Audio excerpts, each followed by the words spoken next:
Halo Sobat WPK 2021, kali ini kita akan melanjutkan pembahasan mengenai kompetensi teknis pedagogik untuk persiapan PPPK tahap yang kedua. Oke, kita mulai dari nomor 1.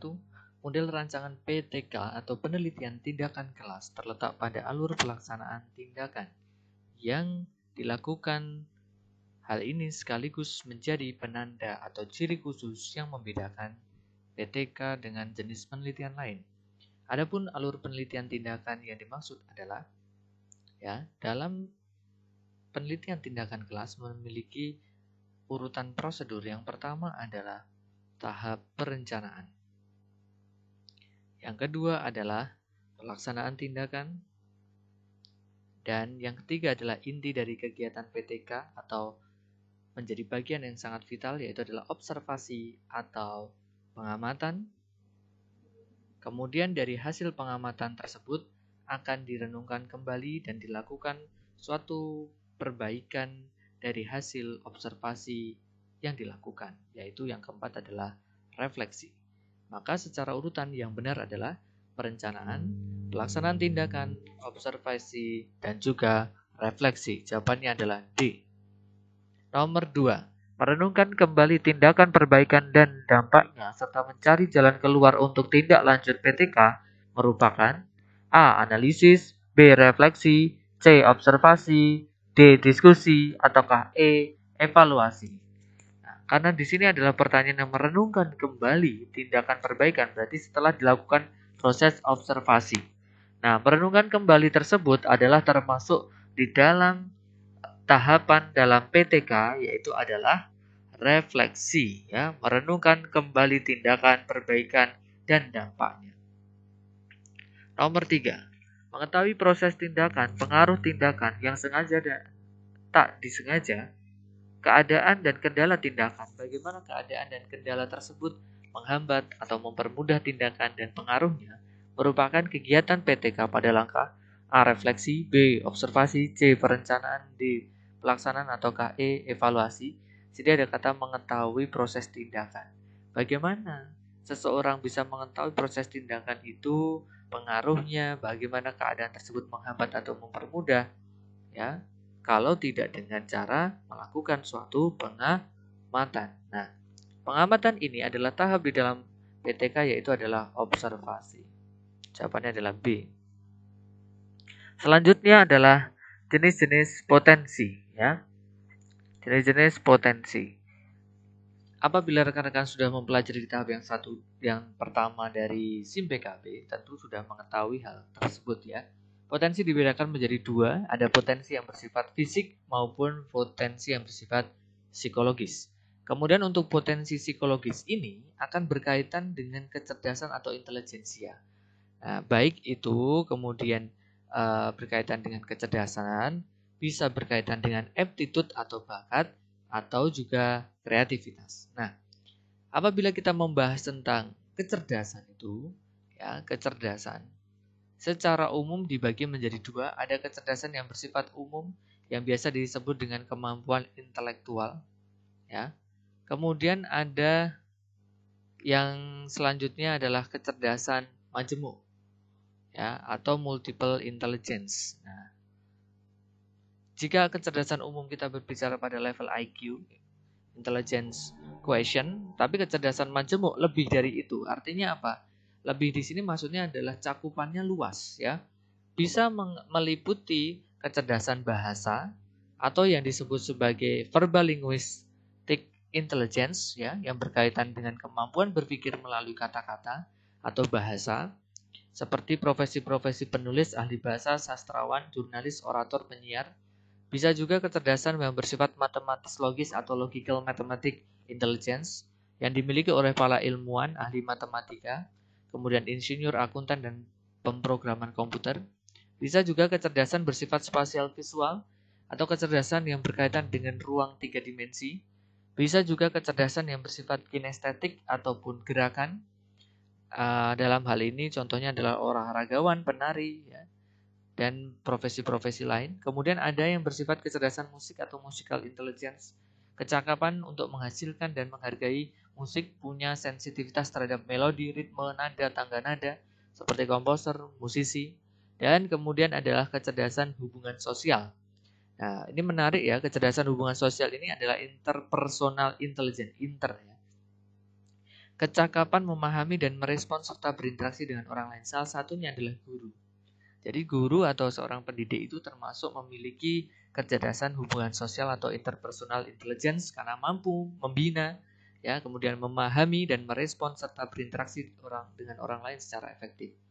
Nah, kemudian ada satu lagi adalah kecerdasan intrapersonal atau intrapersonal intelligence, yaitu kecerdasan yang mengenali, memahami diri serta menata diri secara efektif seperti agamawan, psikolog, psikiater, dan filsuf, seperti itu.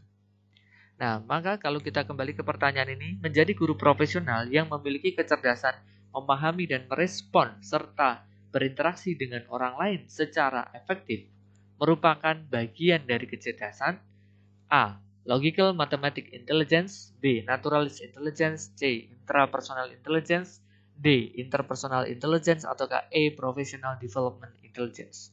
Nah, karena ini adalah seorang guru profesional atau guru yang mampu memahami serta merespon serta berinteraksi dengan orang lain secara efektif, seperti yang sudah kami jelaskan sebelumnya, dia termasuk adalah interpersonal intelligence, yaitu adalah yang C, yang D ya teman-teman ya, yang D, karena yang C ini adalah intra ya, karena yang termasuk yang diinginkan oleh soal ini adalah yang interpersonal intelligence ya. Jawabannya adalah yang D, interpersonal intelligence. Kalau intra itu yang berkaitan dengan memahami dirinya sendiri. Kemudian nomor 5, bakat yang berkaitan dengan kemampuan penguasaan ilmu pengetahuan ya, berkaitan dengan penguasaan mata pelajaran seperti bakat matematika, bahasa, fisika, sejarah, IPS, olahraga, musik, menggambar, dan keterampilan merupakan. Nah, bakat itu sendiri ya dibagi menjadi 2. Apakah itu bakat yang bersifat skolastik ya, apakah yang bersifat vokasional ya, atau yang biasa disebut dengan scholastic aptitude ya. Nah, kemudian apakah yang bersifat vocational aptitude. Nah, perbedaannya apa? Apabila scholastic, school, ada kata school, sekolah ya, berarti ini berkaitan dengan penguasaan mata pelajaran sekolah atau ilmu-ilmu pengetahuan sekolah. Nah, sedangkan vocational aptitude ya, itu berkaitan dengan pekerjaan. Nah, maka dalam konteks soal ini yang tepat adalah B, scholastic aptitude ya, karena ini berkaitan dengan penguasaan mata pelajaran sekolah. Nomor 6, bakat yang berkaitan dengan penguasaan bidang pekerjaan seperti bidang teknik, pertanian, dan ekonomi merupakan, berarti ini bidang pekerjaan. Bidang pekerjaan apa tadi? Yaitu adalah vocational aptitude. Jawabannya adalah A. Nomor 7, mempertimbangkan beberapa jawaban yang mungkin ada ya untuk suatu masalah merupakan bentuk kreativitas. Kreativitas timbul dari pemikiran. Nah, seperti kita ketahui ya, di dalam pedagogik ada pola pikir atau pola pemikiran. Itu dibagi menjadi 2. Apakah pola pemikiran itu sifatnya divergen? Apakah sifatnya adalah konvergen? Perbedaannya adalah apabila divergen itu sifatnya adalah menyebar, kemudian beragam, ya. Tapi kalau konvergen itu memusat. Ciri utama lain adalah divergen itu contohnya adalah orang-orang yang kreatif. Kenapa begitu? Karena kreatif itu berarti ada satu masalah dan dia memiliki alternatif ya. Memiliki banyak alternatif solusi, pendapat ya, ataupun gagasan-gagasan. Nah, orang yang sifatnya kreatif ini disebut juga sebagai pemikiran yang bersifat lateral ya, atau menyamping karena dia bisa berpikir out of the box, juga bisa berpikir solusi-solusi lain gitu. Sedangkan konvergen itu adalah memusat, itu adalah tipe orang-orang yang bersifat analitis. Jadi dia melakukan suatu proses berpikir secara mendalam ya, secara fokus, secara sistematis dengan menempatkan fakta-fakta itu sebagai pendukungnya ya, dan tidak mudah terbiaskan oleh pendapat-pendapat yang tidak terkait dengan konteks permasalahan tersebut. Nah, orang-orang yang berpikir analitis ini disebut juga sebagai kemampuan berpikir vertikal ya. Seperti itu. Dan untuk soal ini, karena ini berkaitan dengan kreativitas ya, maka jawaban yang tepat adalah E, divergen. Nomor 8. Bu Ani bermaksud mengembangkan kemampuan berpikir kreatif melalui curah gagasan dengan kantong ide. Setiap siswa membawa kantong ide berisi satu benda, kemudian kantong idenya ditukar dengan temannya. Tugas siswa adalah memberikan kata sebanyak mungkin terkait benda yang ada di kantong ide tersebut. Cara yang digunakan Bu Ani dapat mengembangkan keterampilan berpikir A. Logis, B. Vertikal, C. Marginal, D. Konvergen, atau E. Divergen. Jawaban yang tepat karena di sini ada kata kunci berpikir kreatif. Berpikir kreatif tadi adalah divergen, yang E. Nomor 9, tipe berpikir logis dan sistematis dengan mengumpulkan dan menggunakan hanya informasi-informasi yang relevan berdasarkan data, fakta, dan kenyataan. Merupakan berpikir analitis. Nah, ini ada kata kunci sudah disampaikan. Berpikir analitis menggunakan fakta dan data. Kemudian proses berpikir ini dibutuhkan ketika kita melakukan analisa terhadap sebuah persoalan, membuat kita fokus ya pada persoalan yang sedang dihadapi secara nyata dan tidak terbiaskan oleh pendapat-pendapat subjektif yang tidak terkait dengan persoalan tersebut. Pola berpikir tersebut merupakan karena dia fokus analitis, yaitu ada apa tadi, memusat, konvergen, yang C. Kemudian nomor 10, berpikir dengan memberikan kesempatan kepada anak untuk mengemukakan pendapat sebanyak mungkin ya.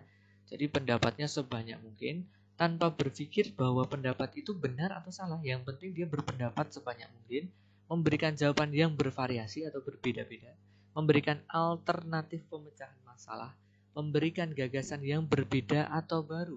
Nah, dari sini mungkin teman-teman sudah bisa menyimpulkan, oh ini adalah ciri orang yang kreatif ya. Dia dikasih satu persoalan, dia punya problem solving yang cukup banyak, solusi yang ditawarkan, pendapat yang ditawarkan. Nah, orang kreatif tadi adalah berpikir secara divergen. Maka jawabannya adalah yang E. Demikian video pembelajaran berkaitan dengan materi pedagogik. Semoga bermanfaat untuk teman-teman dalam persiapan PPPK di tahap yang kedua. Sukses selalu. Jangan lupa like, komen, dan subscribe channel ini untuk memberikan semangat pada kita untuk senantiasa mendampingi rekan-rekan untuk mencapai kesuksesan menjadi ASN di tahun 2021 ini. Salam cerdas, salam hebat, mentor PPPK. Terima kasih.